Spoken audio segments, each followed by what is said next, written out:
My birthday at the weekend, so I've come back into this week, and I've got like 2 days of the week to do, and it's come around to Thursday. I'm like, how is it pod o'clock already? Tipping Liverpool to stay up this year. Thanks for explaining how the Premier League works then. Enjoy that now. No. Hello and welcome to the latest episode of the Football Times podcast with myself, RadioTimes.com sport editor Michael Potts, and I'm joined in the virtual studio, hopefully for not too much longer. It would be nice to do this in the studio, that hallowed place, but I'm joined for now in the virtual studio by Mr. Jake Wilson of BBC Match of the Day magazine. How's it going? It's going well, mate. How nice would that be to see your furry face in the flesh? Good, isn't it? Furry face. Nice little beard, mate. Wish I could do it, but I can't. You'll get there. You'll get there one day, my boy. Every time I go outside, the wind just pushes it all away. See, every time it does it to me, it just blows up into my eyes. I don't actually have that big a beard, but it would be great. We all dream. Without any further ado, we're going to bring you the latest. We've got a lot of Premier League games coming up this weekend, and we're going to bring you some of the biggest games coming up, tell you why you should watch them. We're looking at three in particular, and we are a pod of the people. We don't want to just bring you, we don't want to just bring you Man United every week or West Ham every week. We are sick of West Ham every week. Sorry, West Ham fans. We just talk about you quite a lot. We will be chatting through some of the teams teams you may have missed, as we will call them, over the weekend. But I feel like there is only one place to start, and it's a Champions League final dress rehearsal. It's Manchester City versus Chelsea. 5:30 kickoff this Saturday on Sky Sports Premier League main event. And now, I love when this happens. It happens occasionally towards the end of the season when two of the big teams play each other twice, and the whole dress rehearsal thing it's quite interesting, isn't it? Because you think, they both want to win this one. Obviously, there's still a lot at stake for Chelsea. City could end up being champions at the end of the day. But knowing that kind of whatever happens, there's going to be a few glances across the teams at the end, knowing I'll see you in Turkey, boys. See you in Turkey. I guess let's start with Chelsea. What did you make? Have you watched any of the Champions League this week? What have you made of Chelsea recently? We are a pod of the people, Michael, and we start with two of the big six. I know. Pod of the people. We'll get these out of the way, and then we'll move on to the others. Yeah, we'll get it out of the way. Yes, of course. I watched most of both games, and I have to say, Chelsea just look brilliant. They're not the most wonderful side to watch. They're not Leeds, but if you stop the other team getting anywhere near your goal, you've got a pretty good chance of winning. And it seemed like 180 minutes against Real Madrid. They just couldn't get near Mendy, really. And that's just such a good platform to work from. And then we spoke about their forward line, misfiring. But even if they're not being as clinical as they need to be, they're still creating loads of chances. Werner creates so much. He's running, he's dribbling with the ball. Like he's a danger even when he can't put the ball in the net. And then when he does put the ball in the net, you're looking at not far off a full package there. So very impressed with Chelsea. They were very good against Real, as Conte as that kind of higher disruptor, and then Jorginho like as a blocker lower. I thought that was a really good way of playing them to kind of disrupt Kroos and Modric. And maybe they'll have to do a similar sort of thing against Man City, who like getting those central players on the ball so much, and those central players being Cancelo quite often and Stones. Yeah. I like what you're saying there. They feel like a complete package going forwards and at the back. Like they feel like they've got a bit of everything, and it's not just every man behind the ball defend for 90 minutes. It's not just 11 men sort of surging forward, attack for 90 minutes. It's a very good balance, and they look so good on the counter, so quick on the counter. I actually think Mason Mount is so good at that. Mason Mount on the break is phenomenal, because he's the sort of player who can beat a man if he wants to. He can find another man, he can switch the ball, there is so much versatility around Mason Mount. And I've always sort of I would like to see him in the middle as kind of a bit of a workhorse, a bit of an all-rounder, box-to-box sort of guy. But actually, the more I see him I know Chelsea, since Tuchel's come in especially, has played him as part of that front three. The more I see him flying forward and on the break, starting from deep and having the stamina to get forward, what a player he could be. What a player he could be. Very exciting times to see him. I want to shout out like Rudiger at the back. I think Rudiger he's an interesting defender because he has made mistakes in the past, and he has at times looked like, he was going to go to AC Milan, I think, wasn't he? He was pretty much on the exit door, and he's sort of stepped up, and he looks like a mountain. All of a sudden, he just looks. Obviously, he's always been the same size, but he just looks like this imposing, dominant presence now. There's a few challenges, a few blocks. He put his body on the line for it, and there was a little sprint he did trying to get into the box near the end of the game. That was phenomenal, just seeing how quick he actually is. I think Rudiger could. What a turnaround from him, and I think he could become one of the best around if Tuchel keeps his mind on the game. Definitely, he did this one header, and I think Nacho put a lovely cross in, and he just rose so high, and I think it was Rodrigo. He just shrugged off, and before he'd landed, let alone the ball that was kind of 15 feet in the air, he was already shouting at Azpilicueta for letting the cross go in. I thought that was such a nice moment, and yeah, it's getting that confidence back into these players, and he's done that. Under Lampard defensively, they didn't look confident enough and compact, and I think the amount of clean sheets they've got in a row has just built them up and built them up and built them up, and now they kind of feel like they're standing on the shoulders of giants. So like it's just amazing what a few clean sheets will do for you, and I guess some hard defensive work on the training ground under Tuchel. But yeah, I said it last week, you just can't bet against Chelsea at the minute. No, not at all. I think it is just that clinical factor, isn't it? And I guess that's what City have been great at in recent weeks. Just sort of, they get a chance, they take the chance. I think that's just it with Chelsea, isn't it? Obviously playing without an out-and-out striker, because I don't think Werner's not that sort of out-and-out striker. It's unbelievable how many chances he gets, and that makes me think his movement is phenomenal, and actually his all-round game is phenomenal. I think some of his little cutbacks, the amount of times he could just that same ball, he just squares it across the box.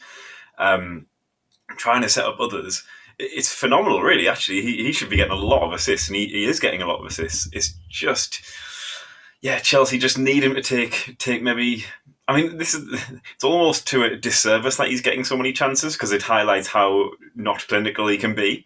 I think if you sort of half the amount of chances he gets, he'll probably still take a decent amount of them. It's just there are so many chances he gets and half chances. I think it's possibly making him out to look worse than he actually is. Definitely. He's got an FA Cup final, a Champions League final. I think he scored 10 goals and got 11 assists.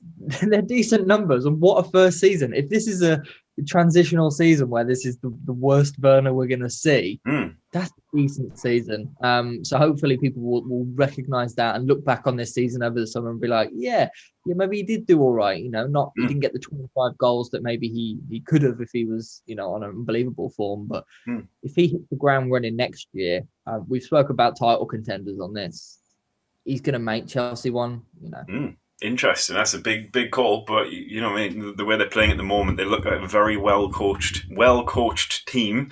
Another well coached team. Segue. Manchester City.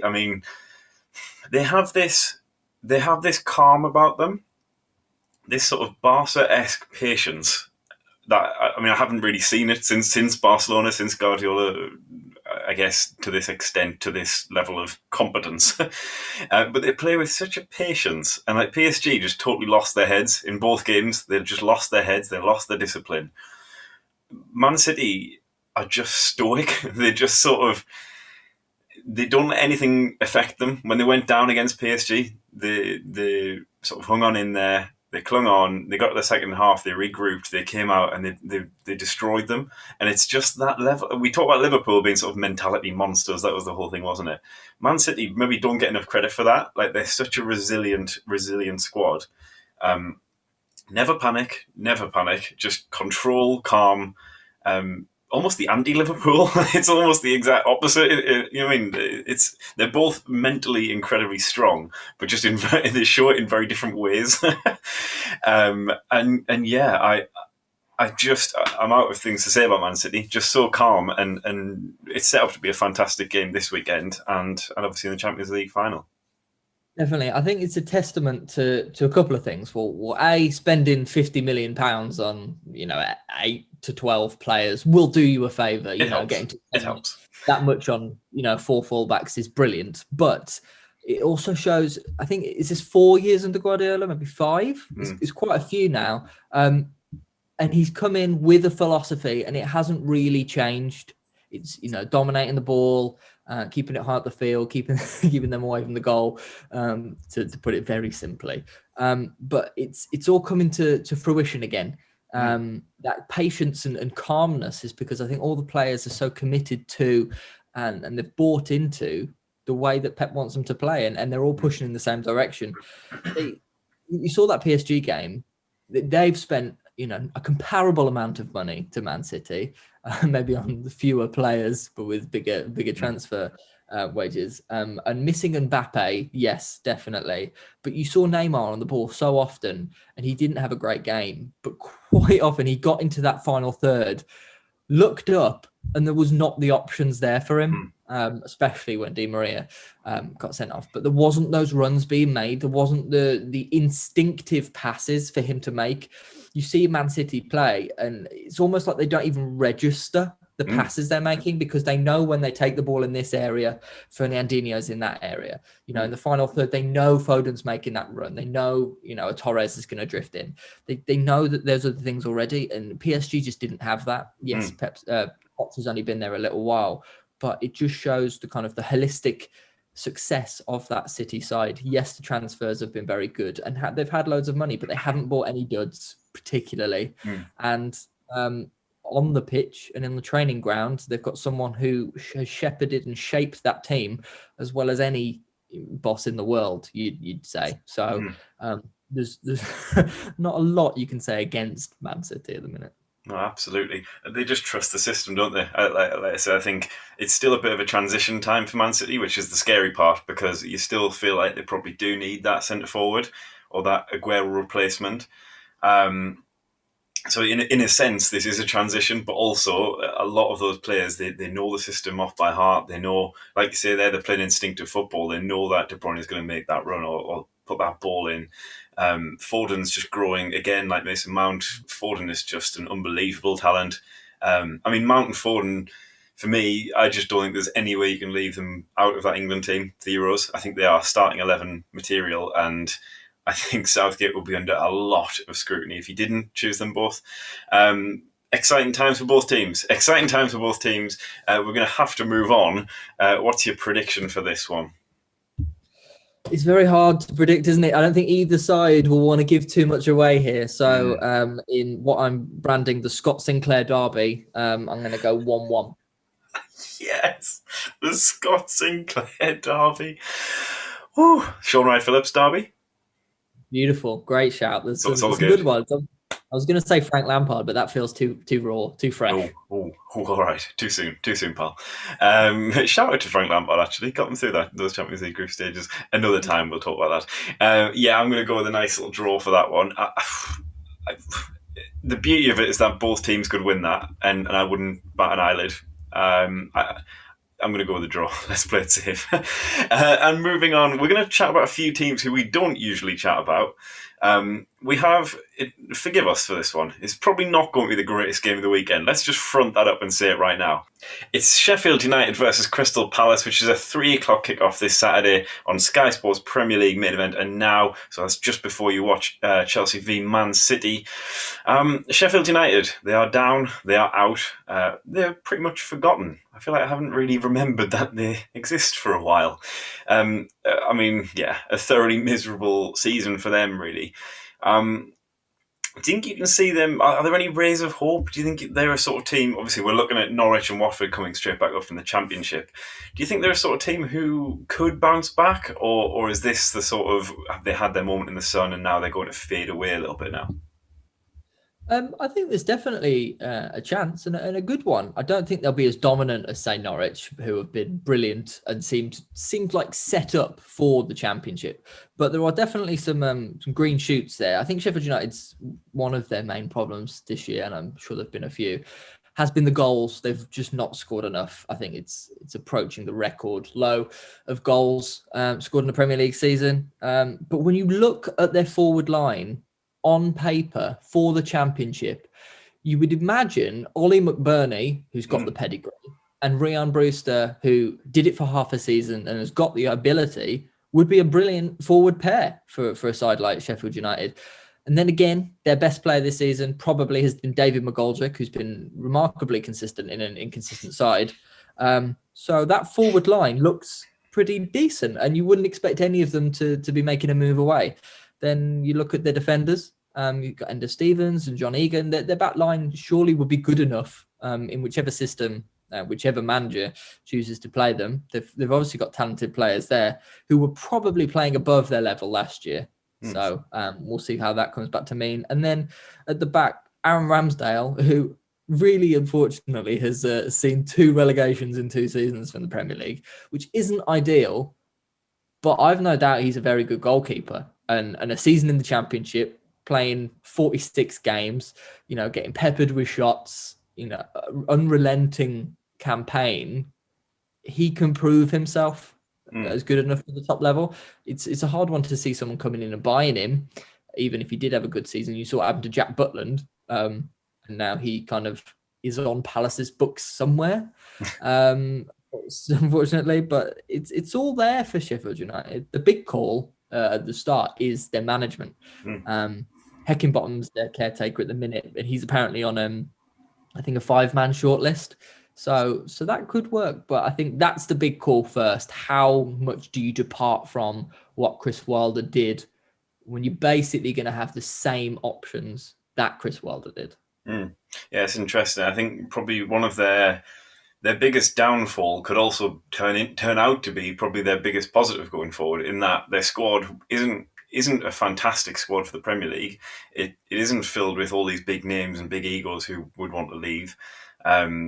Maybe they don't have the talent to stay up. Obviously, as we've seen this season, they've bombed a little bit. But those players have proven themselves in the Championship, and those players aren't likely to force. I can't see many of those names twisting and forcing their way out of Sheffield United. I guess the only interesting thing is because there are people like John Egan who you could see Egan slotting into a decent Premier League team. Maybe not top half, but I guess with Egan and players like that, have they been sort of alienated almost by watching Wilder go? I wonder whether some of the experienced players who've been there all the time throughout the whole journey with Wilder, are they disillusioned with Sheffield United? Are they? Would that be enough for them to accept, say, I don't know, Brighton comes in for one of them next year, or Palace comes in for one of them next year, and become sort of a lower Premier League, an established lower Premier League player? Or do they want to buy into the new vision, the new Sheffield United, and aim to get back to the top with them, and aim buy into that project, I guess. And like you say, a lot comes out of the manager. I wonder with this director of football approach, like they don't need a manager, they need a coach. And I'm just wondering whether, is this the time, is it too experimental to go in and do a bit of a Daniel Farke or a, I don't know, Stendhal, and that's in lines with Barnsley, where they go and get a sort of a tactician, a foreign coach. It doesn't have to be a foreign coach, really. There's a lot of English tacticians out there. See Chris Wilder. I wonder whether this is the time to go for that. And like you say, they've got the players. They've got Ryan Brewster and Ollie McBurney. There's a lot of players in there with talent. I like Ollie Burke. I'd like to see Ollie Burke in the Championship because I think he is a big, tall, quick presence. Very interesting. I think they can bounce back. I think their squad, they won't lose too many players, and I think with that squad, I think they have a chance. Moving on to their opponents, Crystal Palace. I completely forget Crystal Palace exists sometimes. they just go along, and they're on 38 points. They're safe, they're fine, they're not going any higher. It's just very Crystal Palace. I think you can kind of there's a lot of ways to spin Palace this season, depending on whether your glass is half empty or full, or whether you support them or not. There's another 4-game winless run, lost 3 in a row. They're a minus 22 goal difference, which is the third worst in the league, but they are 13th with 38 points with 5 games to spare. So you can cut that in 2 very different ways. You could also look at them, they're 2 points above Newcastle, who are 17th. So they very conceivably could finish 4th bottom. And we haven't chatted about Crystal Palace's relegation fodder at all this season. They won't go down, 38 points is fine. But you could cut their season in about 7 different ways, and I don't quite know which one I'm going to land on. Obviously, the big decision is Roy Hodgson's future over the summer. His contract's up. Yeah, I totally agree. When you look at on the pitch, it does look odd, doesn't it? Going forward to start, they have got an attacking line which is easily top half. You've got Eze, Zaha, Mateta, who they brought in, and Batshuayi, who's been on loan. There is some brilliant players there. They should be scoring a lot more, and it's been odd to see Batshuayi on the sidelines so much. Zaha's looked isolated quite a lot. We've seen definitely enough sparks from Eze to know that he's a brilliant player. Mateta scored that wonder goal, the back heel, but we haven't seen loads of him. So that's been an odd one. And I think defensively, like you said, the goal difference is abysmal. They have had a lot of upheaval and injuries at the back. They've had Tompkins out and Klein out and Sacco out. So I think that's really struggled with their flow. But even though all that, like you said, stable, they're comfortable. They're not really been haven't threatened the European spots, but they haven't really been threatened or felt threatened from the outside looking in anyway. About relegation. And is that enough for Crystal Palace? They're not the biggest club. They haven't got the biggest wages to pay. They can't afford huge transfer figures. Is that mid-table security enough, as it has been under Roy, who, we'll all agree has done a wonderful job creating a side built to live in the Premier League?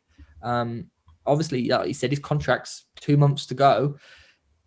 You would think that there would have been some indication that another contract was in talks or on the table, but I've seen nothing. So it feels like a new man may be in charge of Crystal Palace next season. Who knows how that will go? Could it be another wonderful step in their evolution, or could it be another Frank de Boer situation? Well, that's why. That's why I came to in my thoughts. I was like, you roll the dice. I think with Hodgson, I don't think you're going down. With another manager, you're rolling the dice, and a lot depends on whether they're going to back a new manager, I think. And I know they're paying decent wages to a few of those players, but are they going to? I think their midfield is probably where they need to stack up a little bit, because actually going forward, you've got the likes of Eze. You could have Eze and Zaha on the wings with Batshuayi through the middle, and there's pace and in abundance there. You look at the likes of Cahill, Tompkins at the back, these rugged big defenders who I think can dig deep and settle in for they do their job at the back. Just think they maybe need some orchestrators in the middle who can properly pull the strings. I don't think there's any shame in what Hodgson's done. He's filled his brief. Keep us up, establish us in the Premier League. He's very much filled that brief. And I just wonder whether it needs to come from the top that, Roy, we need to plough on up the table. Is that order coming down? Because at the minute Hodgson is doing his job, would he still do that job if the job was, right, play some more expansive football? I'm undecided, and I actually think right now, I think I'd be rolling the dice. I don't think there's any shame in Hodgson if he leaves. I think that's it. He's fulfilled his contract, and he can leave with his head very much held high. I just think this is a good time with Zaha, Batshuayi and Eze. Are they going to have those 3 players in place, or players of that quality, potential quality? Are they going to have those 3 players again without spending massive money? I don't think so. So I think this is the season before Zaha realises that he probably could go and do better elsewhere, and play more expansive football. I think this might be the end. I think this might be the time to shake it up. Not quite sure who you get in, but I think there's a spine or a core of players there at each end of the pitch that just needs to be brought together by a decent midfield and I don't know, just let off the shackles a little bit. That's kind of how I'm seeing it. So Sheffield United v Crystal Palace. What is your prediction for this one, sir? It's another one that could go either way. I think that we've picked 3 games that are very much that this week. Yes, I do like Sheffield United. They are growing into Paul Heckingbottom's shape. But if you put me in a game where Eze is playing, I will be watching Eze, and likely Eze alone. My heart does beat for Eze sometimes. So I'm going to go Crystal Palace 2-1 in the Steve Cavett derby. You've done this for every game, haven't you? And I'm loving it. Oh yeah. I'm loving it. And I mean, you've got a plethora of options in the next one, because our final game today is the 8:15 kickoff on Saturday. Sky Sports Premier League main event, and now, and you've basically got Liverpool A versus Liverpool B. No, Southampton A versus Southampton B, whichever way you want to put it. Is Liverpool versus Southampton in the? I mean, which name did you have written down? I've got the Mane, Klein, Lallana, Van Dijk, Minamino, Lambert derby. Nice. That's all my long could take. We haven't practiced this. He just had that. He had that list on hand. Very well done. Did you see Oxlade-Chamberlain there? Oh no, that was too many syllables. I couldn't fit it all in my mouth. Yeah, I mean, you didn't want it to be too long. You know, you've got to keep it snappy. We've chatted about Liverpool a fair bit, but I guess we're going to look at them more in the context of where they go from here. There's been a bit of chat this week about Van Dijk, Fabinho, Henderson and Salah all signing long-term deals, supposedly in the weeks to come. And I think that's kind of their key, isn't it? They're all yet to enter their prime, or you know, in the likes of Henderson, maybe he is sort of entering his prime. But the others have time on their side. And I think Liverpool have to appreciate how much time they have on their side right now. I was thinking, you're probably not planning where this is going to go. I convinced myself earlier today that Liverpool don't need to do anything this summer apart from wait for it. They need to whip out that checkbook and they need to go and just give Harry Kane a little phone call. This sounds a little bit right. This sounds a little bit fantasy football, right? And I'm happy to sound a little bit fantasy football here. I think Kane can do it, and I think I've convinced myself in my own head, in my fantasy football head, I've convinced myself that actually. So I saw Harry Kane's like 90 million price tag or something like that. I'm 27, which means he's 27, and then that's literally how I remember whether Harry Kane's going to his prime. Like, am I going to my prime? And it's like, yes, Michael, you are. Podcasting prime. Yeah, I think that's the player they need. I think he can do that sort of linking and stitching together role. He's a poacher up front. Everybody knows what Harry Kane's like. I was just getting really excited about thinking about Harry Kane in a red shirt, basically. I think with the likes of Van Dijk,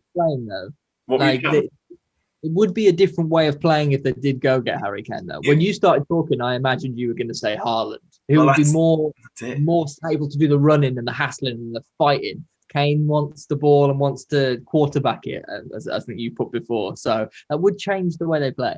It would. But I reckon there's still, because you're going to have Salah and Mane piling in from the outside going in, from wide going in. Kane drops a little bit further back. I worked it all out in my head, and they've basically won the title next year if they sign Kane. But I've just been thinking, like, they've got, you know. I was looking at a team next year for Alisson, Trent, Van Dijk, Gomez, Robertson, Fabinho, Thiago, Henderson, Mane, Harry Kane, Salah. Having Van Dijk and Gomez back is just enormous, and that's actually enormous for their midfield. And this has been their problem the whole season. You've had Fabinho dropping back, you've had people chipping in here and there, Kabak, Phillips, whoever it's been.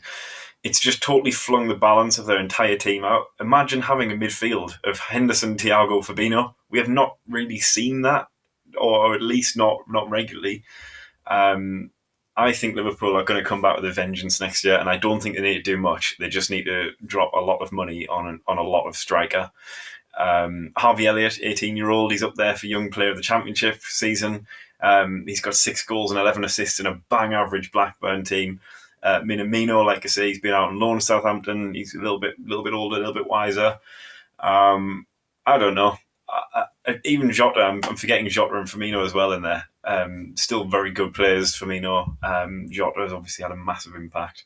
I just got very excited about Liverpool because I think they're going to be a brand new team next year with those players back. Definitely. One of the strengths Man City have had is injuries don't seem to affect them very much. You could lose one player out of any side and it would derail them. If Spurs lost Kane, if Liverpool, as they did, lose Van Dijk, Man United Bruno, if you do that, it does throw your season completely off. And I don't think it affects Man City as much. De Bruyne wasn't at his best earlier in the season. No, City weren't either. But Gundogan stepped up, and you could see that across the pitch. They've got options, and you look at their bench. City brought on Jesus, Sterling, and Aguero against PSG, leaving the likes of Laporte and Rodri and Cancelo and Mendy on the bench. It's unbelievable. And if you look at Liverpool squad with the players that you just said coming back, their second string's unbelievable. You have like Kabak at the back, and you'll have Oxlade-Chamberlain in the middle, and a secondary front line of Firmino, Jota, and Minamino, if they signed Harry Kane, that was. But that's so important and so impressive, and will gain Liverpool points that they've dropped elsewhere because they don't have the game changers, fit and raring to go off the bench. I'm with you. I don't think Liverpool are in a bad spot at all. And I don't think any of the players will look at it like they are. You can have one down season where you're going to go be in the Europa League, and maybe they can take that less seriously in the beginning of the season and play their youngsters, play Phillips and play Nico Williams. That will be fine. You will get through, and you will have a fresher side for the early Premier League season, get that bit of head of steam, get up to the top and in that title challenge again, and everything looks a bit more rosy. So I think Klopp needs to be backed and backed publicly, probably with the checkbook, but even if not, just in not letting any media tabloids knock him down. Bit of rest. Yeah, I'm fine with you saying Liverpool are right there. Like I say, disclaimer for all of this, like, I'm not an absolute moron, and I actually think Kane might stay. I think he probably will stay with Spurs, but if there was a season to leave and if there was a club to go to, I think that looks like the match. We'll see how that goes, see how it turns out. For now, they have Southampton this weekend. Southampton, again, another team kind of in limbo, as well as Sheffield United and Crystal Palace and Liverpool. They're sort of in this weird, what are they? What are they at the moment? Look quite brittle. I think Hassan Hüttl takes a lot of praise for his style. Takes a lot of praise, or he has done. They were sitting top of the league for a few weeks, or a week or so, or an hour. I can't remember how long it was now. Stop the count. Rightly so. He took a lot of praise for the right reasons, but these collapses are not good, and they're not good enough. I think going from that sort of flirting with Europe for a lot of the season to just crashing away from it. That's not good at all. And I know injuries have been part of it. I know Danny Ings has been out, and that's been a major part of it. It just seems a little bit famine or feast with Hassan Hüttl. It's one or the other. It's never just stable. He's like the anti-Hodge. It's like, I guess this is what Crystal Palace could get themselves in for if they let go of Hodgson. They could be brilliant for a few weeks, terrible for the next few.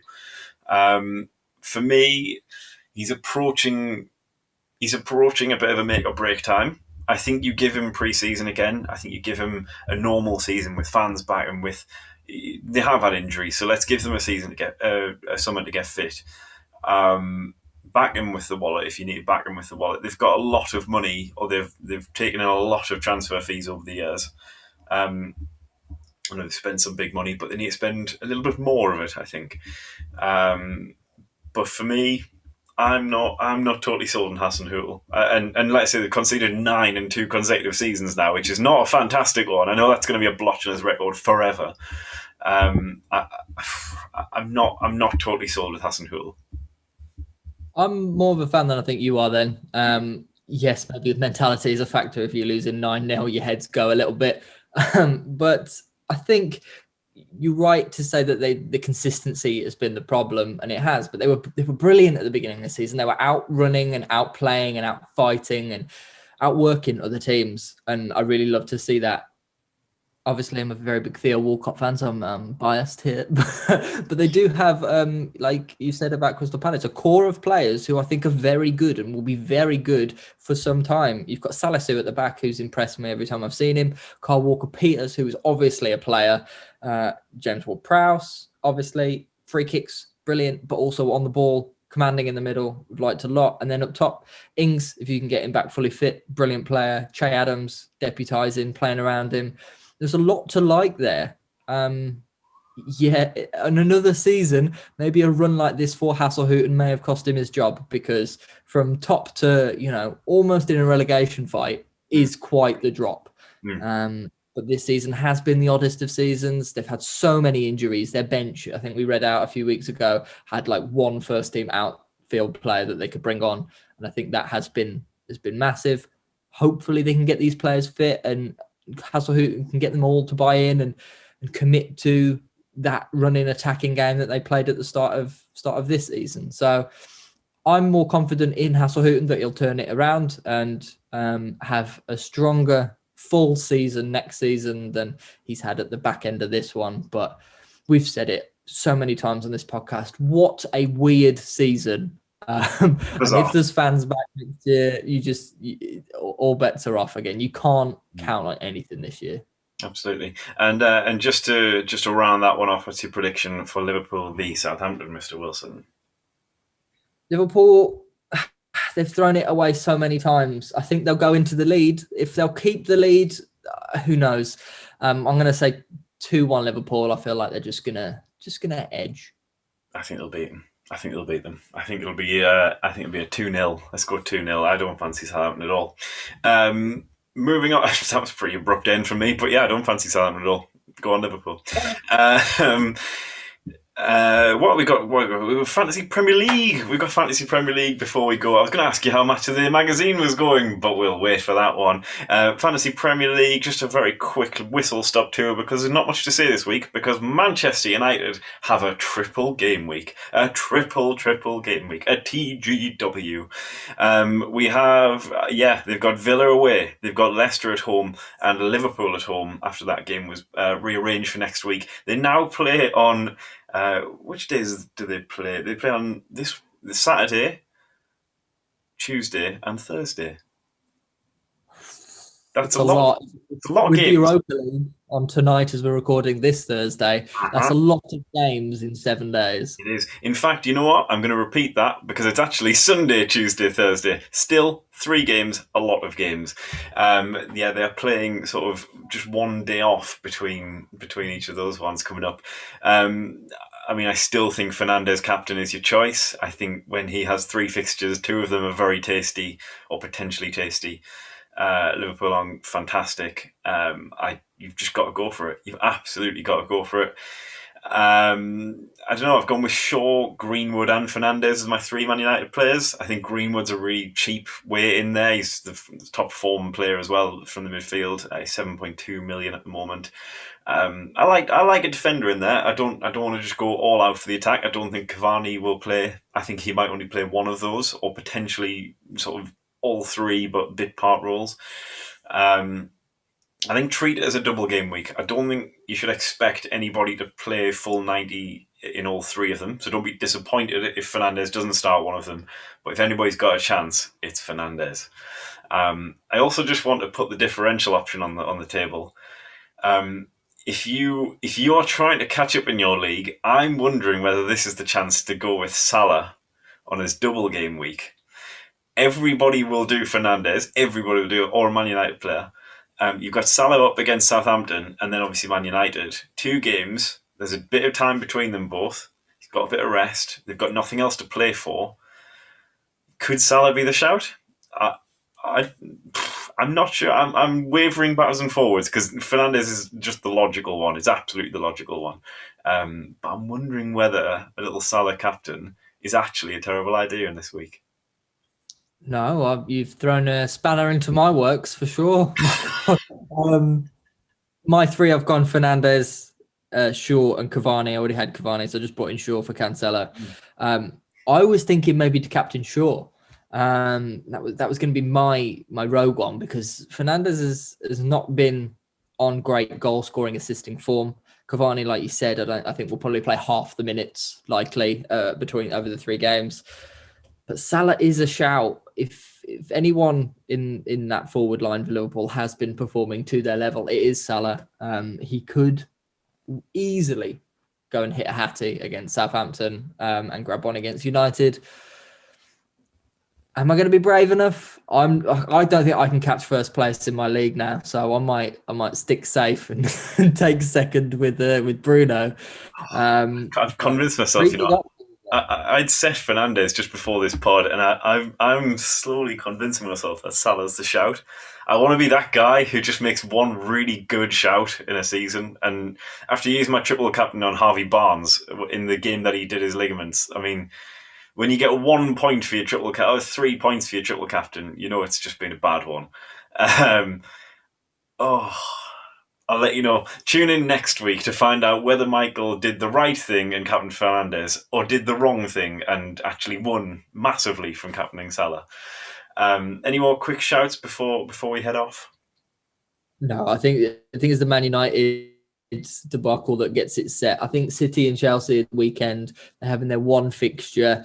I don't think it's a bad idea to take one out. If you've got 3 or 4 players from those 2 teams, I think they could well cancel themselves out. I'm looking at leaving Gundogan over the bench for someone like Matheus Pereira or even Tyreek Mitchell at Crystal Palace because he's got 2 games. So be wary of your City and Chelsea players, I would say. Absolutely. And yeah, now I can ask you, what's coming at Match of the Day magazine this week, sir? Yes, finally I get to talk about it, Michael, because it is our awards special. Yes, so all the biggest winners and losers from another wonderful season of club football. It's very tasty. You'll see maybe some of your favourites winning and losing in there. So, yeah, maybe go get that. We also celebrate Man City on their return to form. If you haven't had enough City chat with us today, maybe your kids might like to see about the magical Man City. We say happy birthday to the WSL because they've turned 10. Congratulations. And if that isn't enough, Michael, we've got another big bundle of match attacks on the front. So you can just buy the mag, open the cards, put the mag in the recycling if you want. It would be a mistake, but you could do it if you wanted to. That's pretty harsh. Buy it for more than the match attacks. I think it would be a mistake. Yeah, it would be a mistake. Quality writing there. It would. Thank you very much once again for joining me in the virtual studio, Mr. Wilson. We long for the day when we can do one of these, then drop the mic and then go out for a pint. But yeah, thank you very much for listening to Football Times. You can come to radiotimes.com/TV/sport for all your latest previews for everything coming up. It's the Spanish Grand Prix this weekend in Formula One. We've chatted as part of our regular series. We chatted to David Croft of Sky Sports F1. He gives us all the lowdown on the track, on the big runners and riders ahead of every race. So come and find our Spanish Grand Prix preview. And we'll speak to you next week. Have a good one, especially if you're captaining Salah. Enjoy.